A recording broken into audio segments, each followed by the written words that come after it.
안녕하세요. 픽업 아티스트 이재윤입니다. 오늘 제가 이 자리에서 여러분들과 나눠보고 싶은 이야기는 요즘 젊은이들의 가장 큰 고민, 연애, 출산, 결혼에 대해서 이야기를 나눠보고 싶어서 이 자리에 나왔습니다. 요즘 젊은이들 참 어려운 일이 많죠. 예를 들면 직장 내에서의 갈등, 취업, 그리고 금전적인 문제. 그 중에서도 가장 어려운 연애라는 문제를 가지고 여러분들과 이야기를 나누어 보려고 해요. 연애라는 거 참 어렵죠.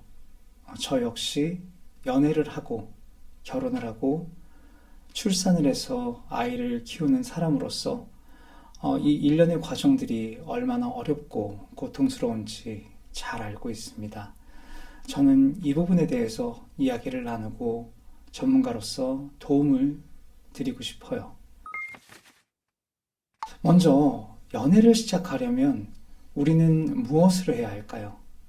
우리는 어디에 가서 누구를 만나고 행복하게 연애를 할까요? 요즘 젊은 사람들은 좋은 사람과 건전하게 만나고 행복한 연애로 발전시킬 수 있는 좋은 장소들이 참 많아요. 예를 들면 헌팅 포차 또는 캬바레. 캬바레는 50대 이상인 분들이 첫 번째 만남이 아니라 두 번째, 세 번째 만남을 이어가고자 하는 분들이 모인 곳이기 때문에 이 부분은 배제를 하고 헌팅 포차를 예로 들어서 설명을 좀 해드릴게요. 먼저 이성을 만나고 연애를 하기 위해선 중요한 몇 가지 부분들이 있습니다. 그 중에서도 첫 번째, 마음가짐, 두 번째, 태도 혹은 표정, 세 번째, 말투, 어투라고 하죠. 이런 부분들이 중요하다고 생각을 하는데요. 마음가짐을 먼저 말씀을 드리자면 우선 내가 이성을 만나기 위한 준비가 되려면 내 마음가짐이 단련이 되어 있어야 해요. 헌팅 포차에 가서 거기에 있는 모든 사람들을 먼저 사랑할 준비가 되어 있어야 합니다. 예수님께서도 말씀하셨죠. 모두 사랑하여라. 네 이웃을 사랑하여라. 헌팅 포차 안에 있는 모든 사람들을 사랑하세요. 그게 남자든 여자든 모두를 사랑하십시오. 내가 남자라고 해서 남자를 사랑하면 안 된다는 그런 이유는 없습니다. 여성과 인연이 되지 않는다면 남성과라도 인연이 되어야겠죠. 마찬가지로 여성의 입장에서도 내가 남성과 인연의 끈이 닿지 않는다면 여성과라도 인연의 끈이 닿아야 연애를 시작할 수 있습니다. 그런 열린 마음으로 모두 사랑하고 서로 사랑하세요. 가장 중요한 마음가짐이 먼저 준비가 되어 있어야 합니다. 두 번째, 상대방을 대할 때 이 태도에서 내 매력을 충분히 어필할 수 있어야 합니다. 그러려면 외모나 몸매도 중요하지만 상대방에게 전달되는 내 표정도 매우 중요하겠죠. 표정은 어떤 표정이 상대방에게 호감을 갖게 할까요? 표정이란 건 긍정적으로 상대방에게 전달이 되어야 합니다. 긍정적으로 전달이 되려면 항상 웃는 얼굴이어야 돼요. 웃는 상이라고 하죠. 줄임말로 웃상. 예를 들면 이런 표정이 있죠. 또는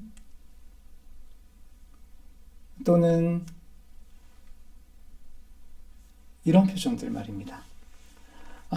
이런 긍정적인 표정과 그리고 몸짓이 상대방에게 전달됨으로써 내 매력을 충분히 어필할 수 있고 이성과 연인으로 발전할 수 있는 가능성이 커지는 겁니다. 세 번째 말씀드리고 싶은 부분은 이 말투, 어투예요. 아무리 표정이 좋고 매너가 좋아도 이 말투, 상대방에게 말하는 태도가 잘못되어 있다면 절대 매력을 어필할 수가 없어요. 상대방에게 내 매력을 어필하고 나는 이런 사람이다. 나는 너를 이만큼 좋아하고 마음에 든다. 나는 너와 교제를 하고 싶다. 라는 걸 강하고 임팩트 있게 어필할 수 있어야 합니다. 예를 들어서 야 씨발 내가 너 좋아하면 안 되냐? 내가 너 좋아하면 안 되냐 씨발! 이런 식으로 임팩트 있고 인상 깊게 그 사람에게 매력을 어필하는 게 정말 중요해요. 그렇다면 제가 말씀드렸던 제스처 그 부분은 어떨까요? 제스처라는 거는 리액션과도 관련이 굉장히 깊어요. 예를 들어서 그 사람이 저에게 술을 한 잔 따라 주었어요. 상대방이. 그런데 받은 술을 마시고서 너무 술이 달아요. 너무 달콤해요. 너무 아름다운 사람이 저에게 술을 주니까 너무 맛있어요. 이렇게 식상하게 멘트를 한다면 전혀 매력이 어필되지 않습니다. 우리는 이 부분은 서양의 사람들, 뭐 이태리 남자들이 굉장히 제스처나 이 리액션이 좋다고 하는데 그런 데서 배워볼 수 있어요. 우선 술을 마시고 난 다음에 보나페티 또는 어썸 이런 식으로 좀 강력하게 리액션을 할 필요가 있어요. 그럼 상대방이 충분히 이 사람 너무 매력적이고 사랑스럽다. 이 사람을 사랑하지 않고서는 내 마음이 어떻게 배견할 수가 없다라고 충분히 생각을 할 겁니다. 우리가 이렇게 헌팅포차에서 자연스럽게 또는 뭐 감성주점이나 나이트클럽에서 이렇게 자연스럽게 만남이 이루어지고 난 뒤에 연애를 시작하게 되겠죠. 연애를 하는 과정도 순탄치만은 않아요. 싸우는 일이 많겠죠. 예를 들어서 뭐 사소한 걸로도 싸울 수 있어요. 치킨을 한 마리 시켜도 서로 닭다리를 좋아하는데 닭다리는 2개뿐이잖아요. 근데 닭다리는 2개뿐인데 두 사람이니까 하나씩 나눠 먹으면 되는데 어떤 한 사람이 닭다리 2개를 모두 섭취한 겁니다. 그렇게 한 사람이 모두 섭취했을 때 상대방은 분명히 섭섭할 수 있거든요. 근데 그 서운한 마음을 표현하지 않으면 싸움이 나지 않아요. 하지만 그 상대방이 그 서운한 마음을 토로하는 순간 싸움으로 변질되죠. 왜냐하면 이 사람은 상대방이 닭다리 2개를 모두 섭취한 것에 대해서 굉장히 서운한데 그 상대방은 사랑하는 사이에 그것도 이해 못 해주냐는 섭섭한 마음이 들 수 있거든요. 그럼 싸움이 날 수밖에 없어요.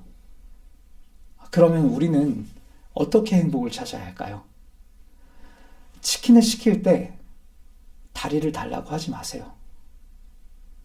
그럼 싸움이 날 일이 없습니다. 다리를 빼달라고 하세요. 우리 사랑을 지키기 위해서 제발 다리 모두를 빼달라고 얘기하세요. 닭날개도 마찬가지입니다. 닭날개도 2개뿐이죠. 닭날개 2개도 똑같은 원리를 적용해 보세요. 닭날개, 닭다리 모두 빼고 주세요. 라고 얘기해 주세요. 또는 닭 모가지를 좋아하는 사람이 있을 수 있어요. 그 부분이 굉장히 맛있다고 다들 이야기 하잖아요. 근데 그 부분은 정말 절망적이게도 1개뿐입니다. 1개뿐이라면 무조건 싸움이 날 수밖에 없겠죠. 그럼 닭 모가지, 닭 날개 2개, 닭다리 2개 다 빼달라고 하세요. 그렇다면 윙봉은 어떻게 할까요? 윙봉도 닭다리, 닭 날개와 마찬가지겠죠.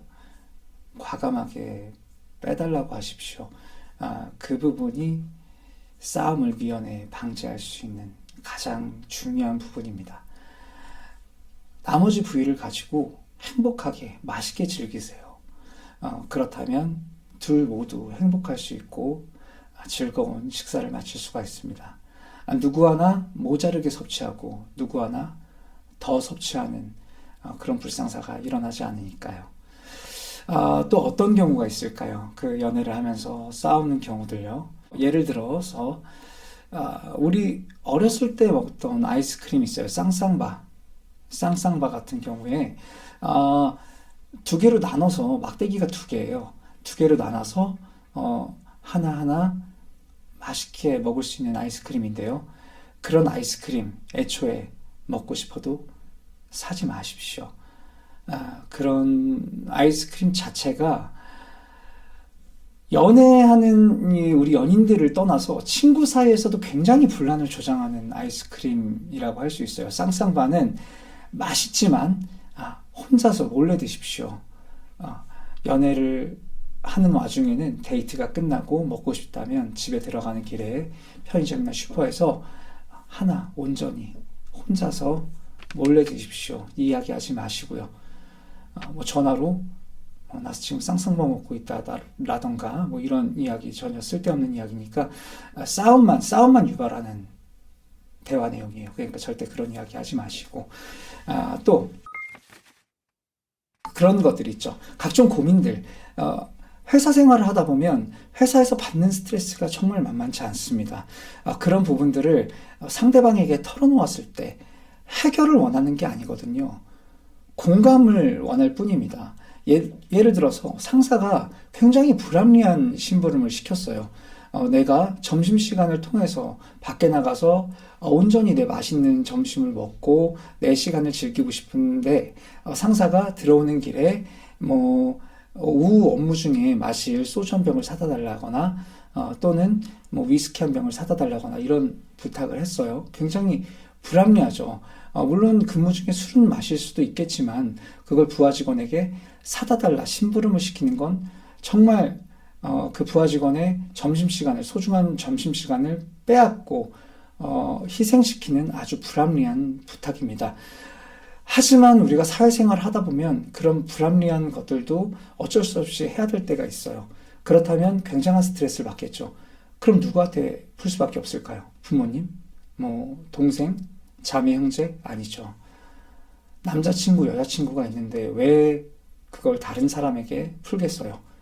그 감정, 그 안 좋은 감정들을 토로하고 공감해 주길 원하는 사람은 나와 가장 가까운 연인밖에 없습니다. 그 이야기를 들었을 때 당신이라면 어떻게 하시겠어요? 건전하고 정말 제대로 된 연애를 하는 그런 사람이라면 이성이, 그러니까 내 연인이 그런 고민을 토로했을 때 충분히 공감을 해주고 위로를 해줄 수 있어야 합니다. 뭐 그럴 수도 있지. 사회생활 하다 보면은 나도 그런 일 많이 겪어. 우리 회사 사장은 또는 우리 회사 부장은 더 심해. 그러니까 그 정도면 괜찮은 거야. 이렇게 위로하거나 이야기하지 마세요. 이건 상대방의 가슴에 더 큰 상처를 남기는 일입니다. 그럼 우린 어떻게 해야 할까요? 자, 상대방이 나 오늘 너무 힘들었어. 저 죽을 것 같아. 우리 회사 부장이 나 점심시간에 점심밥 먹고 들어오는 길에 발렌타인 21년산 하나 사오래잖아. 사왔어. 오후 시간에 업무 중에 마시겠다고. 그걸 사다 달래. 진짜 미치겠더라고. 근데 사다 주니까 돈도 안 줘. 달란 얘기도 못 하겠어. 나 진짜 그 새끼 때문에 진짜 회사 다니기 싫어. 라고 얘기했습니다. 그러면 당신은 어떻게 하시겠어요? 자, 여기서 정말 좋은 남자친구, 좋은 여자친구라면 잘 공감을 해줍니다. 이렇게 해요. 그 씨발 개새끼 내가 가서 죽여버릴까 보다. 씨발란 놈의 새끼. 야, 씨발 아까 점심시간에 전화해서 나한테 왜 얘기 안 했어? 나한테 얘기했으면 씨발 내가 당장 달려가서 씨발 집 밟아버릴 개새끼야. 개새끼야.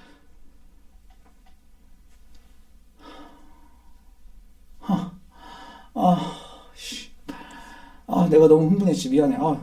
자기가 놀랬지. 미안해. 근데 나 진짜 나 자기한테 그렇게 하는 새끼도 진짜 참을 수가 없어서 그래. 참을 수가! 씨발! 이렇게 자연스럽게 공감해 주세요.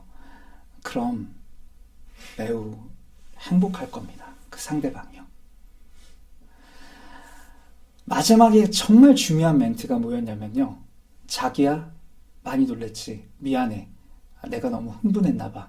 하지만 자기한테 그렇게 하는 인간은 나는 참을 수가 없다. 라는 걸, 그 감정을, 그 진심을 올곧게 전달하는 게 정말 중요합니다.